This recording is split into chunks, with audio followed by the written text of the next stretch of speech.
On va commencer, l'ordre du jour c'est évidemment la réunion de préparation du chalet, réunion staff, on va prendre tous les points importants à revoir. Parti là, on va mettre le photobooth du coup, enfin le centre photo, pile sur cette cloison noire pour mettre fond blanc sur fond noir. On va mettre le parachute, pas côté véranda pour ceux qui étaient, mais de l'autre côté. Il y aura Iforchi qui sera à l'entrée avec des capots de verre sur un stand.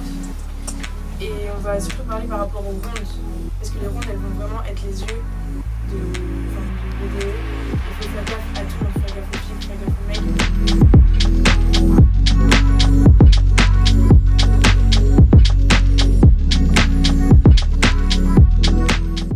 Quand on parle dans le talkie, on parle à vous et c'est vous qui faites. C'est nous qui allons voir la sécurité après. Donc on vous dit, logiquement, on dit. Il y a un problème ici, tu les expliques pas ce qui se passe. Non, on dit il y a un problème là, ici, et non, on arrive. Faites attention, on a des VIP demain, c'était pas prévu. Mais on a un des plus grands potes de Saint-Trope qui vient, avec des beaux DJ et des influenceurs.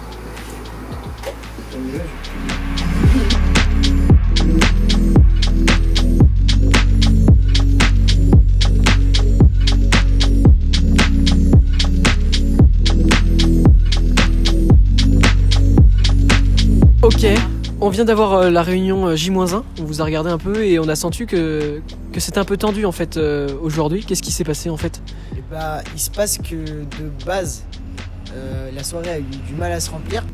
Super, et du coup vous avez combien de personnes à l'extérieur de votre... donc vous avez la sécurité, vous avez du coup des photographes, il y a quoi d'autre? Alors de l'extérieur on a sécurité, prestataire, DJ, commis, Canma du coup.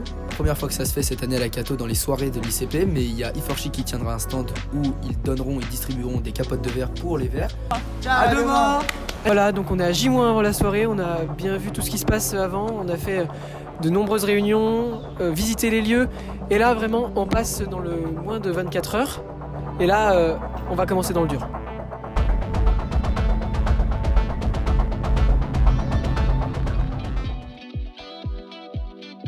Une breaking news pour vous. On a nos chers compatriotes de chez Canma, donc qui sont ceux qui, entre autres, nous font la billetterie et qui sont aussi une conciergerie qui est notre nouveau partenaire.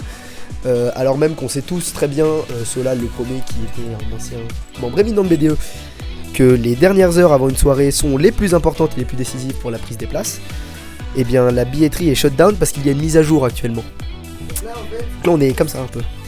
Donc voilà, on va tout charger dans sa voiture, ensuite on va aller directement chez lui pour tout recharger encore dans sa voiture, et enfin on se dirigera vers la salle pour tout décharger et commencer la mise en place.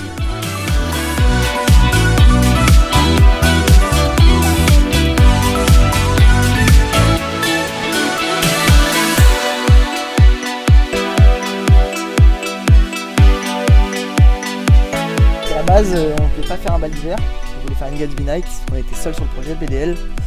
Et quand on a eu le droit d'utiliser le bal d'hiver, on s'est dit qu'on allait garder ce petit. Voilà. Faites jouer vos contacts, appelez tous ceux que vous connaissez, des assos qui ont staff, qui ont machin, qui truc, nous aussi on le fait pour qu'on les trouve. On peut pas se permettre de perdre une heure de billetterie dans notre rush quoi.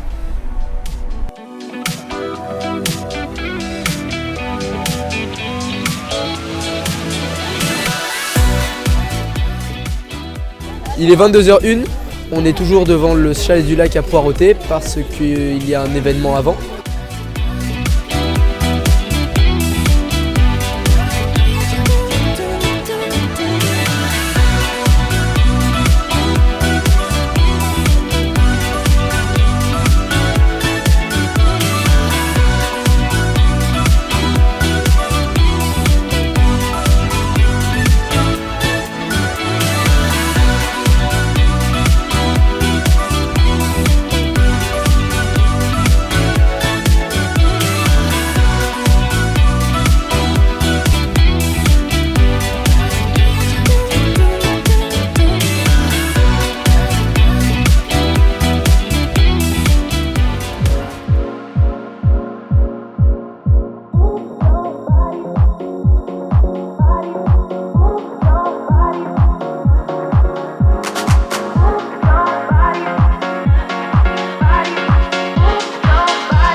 retours sur ce que les gens ont aimé dans la musique, dans les bars, dans le thème. Les gens étaient tous déguisés, c'était tous trop beau. Et même, c'était la première soirée BDL et break ensemble. Et ça a super bien marché, on s'est tous très bien entendus. Il y a eu une petite galère pendant la soirée, parce qu'une étudiante très gentille On l'adore. a voulu remercier les DJ et a renversé son verre sur les platines. Sauf que l'alcool et les platines, ça... Elles ont grillé les platines. Plus de musique pendant 15 minutes. C'était à la fin de la soirée, ça? Non, milieu de soirée, pile, dans le gros turnover. Merci à l'AS qui nous a beaucoup soutenu, merci à la PD qui nous a reposté, merci à tout le monde. Vraiment, toutes les assos qui nous ont aidés, ça nous a fait chaud au cœur.